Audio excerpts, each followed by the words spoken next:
guys doing? So I'm going to take a different approach here. I'm going to go a little bit outside the box. As you guys know, my name is Will. I'm a kids pastor in Florida, a small town called Deltona. And what I want to talk to you guys today, I want to take a few minutes just to go over some ways you can have a successful ministry in the midst of your weaknesses. So we all have it.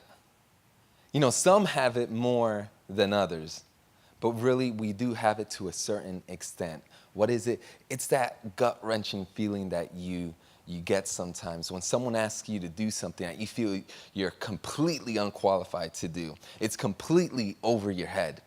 Or it's that horrible feeling, the same feeling that you get when you feel unqualified to be in the ministry. And I'd like to talk to you a little bit about that today.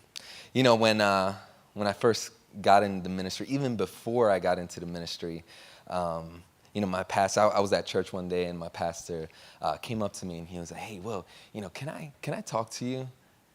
I'd like to talk to you in private, in my office."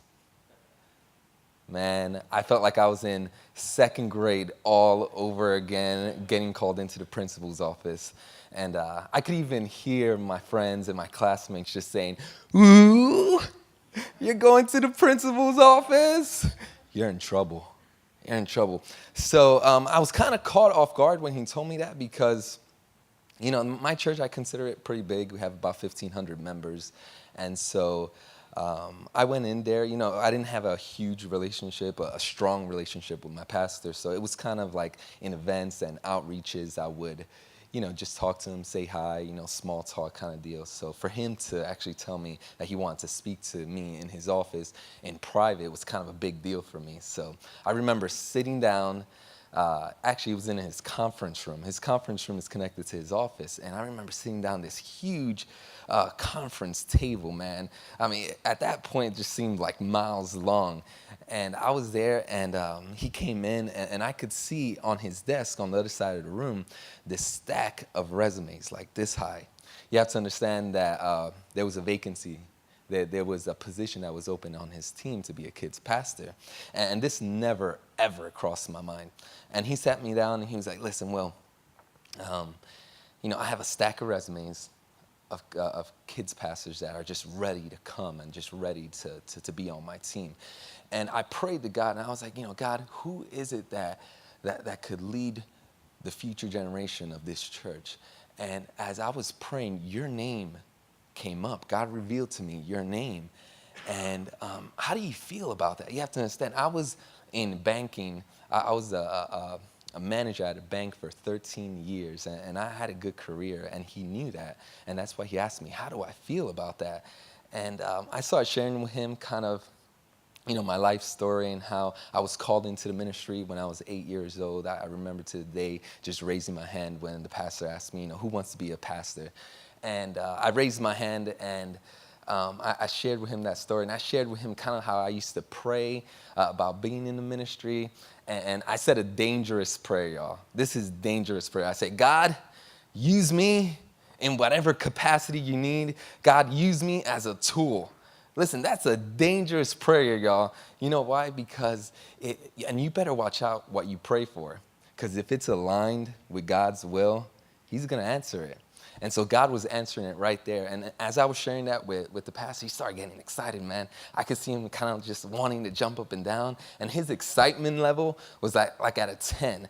And he asked me 3 questions after, you know, I saw that excitement. And his excitement level went from a 10 all the way down to a 1.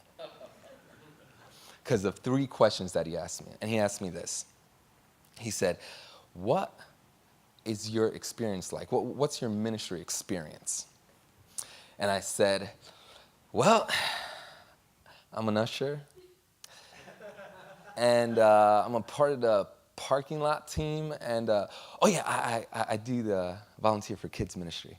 And he was like, every week, right? At every service. I'm like, not quite. I serve about 1 service a month, and that excitement level came down.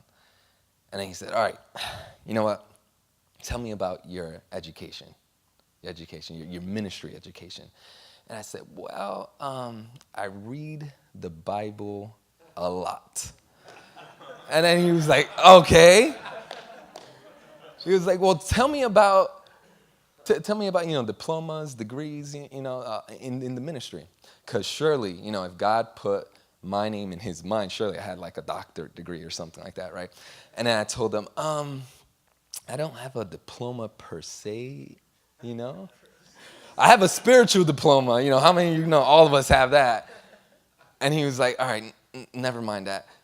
Where are you in your credentialing process? And I looked him in the eye and I said, well, what's credentialing? What is that? And so, long story short, he gave me a chance. He saw something in me that I didn't even see in myself at that point. I didn't even think it was possible. And so he gave me a chance. He gave me the position. And how many of you know that my anxiety level shot right up? I felt unqualified in the position. I felt unqualified to serve in the Lord's kingdom. Have you ever felt that way? I don't know. But, I prayed every day to the Lord. I said, Lord, take this feeling away that I have of being inadequate and not being able to feel like I'm qualified for the position that, you have me in. And I said, surely I can't be the only one that feels this way, because I felt all by myself at that moment. And, that feeling stuck with me. And, for months and even, a year down the road, I still felt it. And I did some research, and there's a research group out there. I don't know if you guys heard of them. They're called the Barna Research Group, and they do all sorts of crazy research and surveys and what have you. And there's a survey that they did, and they said, how many pastors feel unqualified in the current position that they're in right now? And you know what? The question and the answer was astounding to me. It was so surprising. And check this out, guys. They said that 75% of pastors feel unqualified in their current position. 75. That's crazy. You know what that means? There's about, 20 people in here, maybe, give or take a little. That means that 15 of us feel unqualified in the position that we're currently in right now. After a little bit of having this feeling and praying to God, to take this feeling away, he slapped me with a verse. I mean, God literally backslapped me with a verse. Has he ever done that to you guys? I mean, he hit me so hard with this verse. I went to the mirror, thinking I had some welts, So this is the verse that he gave me. It's found in 2 Corinthians chapter 12, verse number 7. It says, so to keep me from becoming conceited because of the surpassing greatness of the revelations, a thorn was given to me in the flesh, a messenger of Satan to harass me, to keep me from becoming conceited. 3 times I pleaded with the Lord about this, that it should leave me. But he said to me, my grace is sufficient for you, for my power is made perfect in your weakness. And so that verse right there to me was really, it was life-changing. It was life-changing. Think about it. Paul, and that was Paul speaking, he went through something very, very similar. Saying kind of almost like the same prayer that I was saying, for God to remove that feeling from my life. And you know what? This is the devil's playground right here. This is his playground. He says, you know what? If I could use that weakness that you have, if I could use it to make you to give up, or if I could use it so you don't even start what God wants you to start, then he's done his job. It is his playground. So what I want to do is I want to give you about 3 ways to start thinking and change the way you think about your weakness. The first thing is focus on what you can control. Focus on what you can control. When my anxiety level was so high and I felt unqualified, I used to fuel the flame of that experience. Because what I did was I used to think, man, I have to control every single little thing. I said, I need to control. I need to make sure that these volunteers not only like me, but that they love me. I need to make sure that these kids listen to the lesson and they behave and that they love me at the end of it, that they love God, and every single one of them is going to, come to Christ in just one object lesson.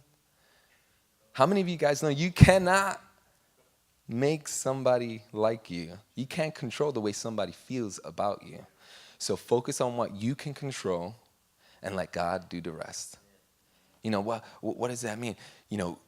Go ahead and focus on your sermon. Focus on your lesson. Focus on loving the volunteers, no matter how they feel about you. Focus on loving the kids, giving them joy and peace and patience. Give them the fruits of the Spirit, and let God deal with everything else.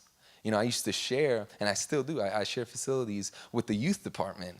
I have to break down and set up every single week. I'm like, Lord, help me with this youth. They're stealing my candy. They steal my candy. Punish them, Lord. Punish them.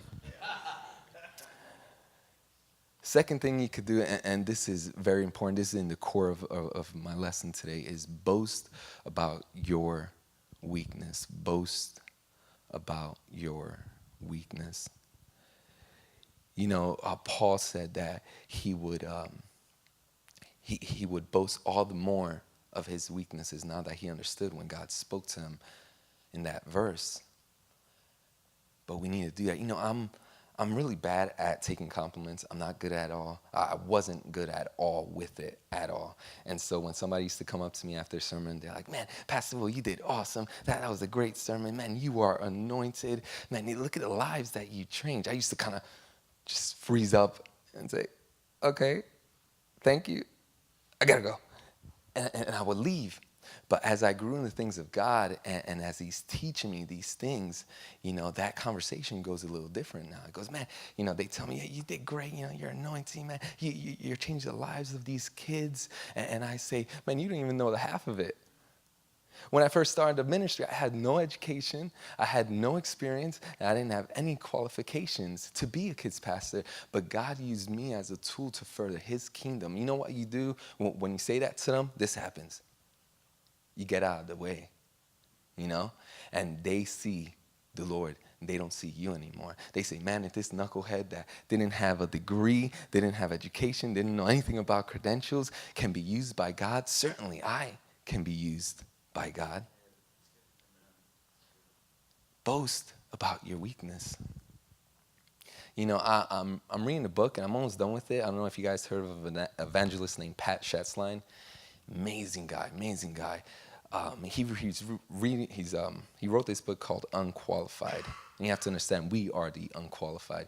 And he says this quote, he says, as the unqualified, we must desire that when people walk away from us, they never see us but Jesus. If people see Jesus instead of you, they may actually follow him and not you just on Twitter or Instagram. Come on, somebody. We must let people see Jesus and not us. Lastly, is answer the door and walk through. To make it plain, just do it. Just do it. And that's not a Nike slogan. You have to just do it. When pastor asks you to do something, be obedient. Even if you feel like you're completely unqualified to do what he's asking you to do, you shouldn't just answer the door. You need to walk through and be faithful, and you do it. Because it's not about you. It's about the Lord and what he wants you to do. And what that does is that opens a door of opportunity for the Lord's power to be made perfect in your weakness. We should be looking for opportunities to do that. I felt inadequate. I felt unqualified. I had a thorn on my side just like Paul did. And to a certain extent, I still feel that way. You know why? Because the Lord told me his grace is sufficient for me. and that my weakness is his power. And I walk away from that thinking, 2 years ago, I stepped through the door. I was completely unqualified, no education, no experience, never been in front of kids to kind of hang out with them. But I stepped through the door and allowed the Lord to use me. Thank you, guys.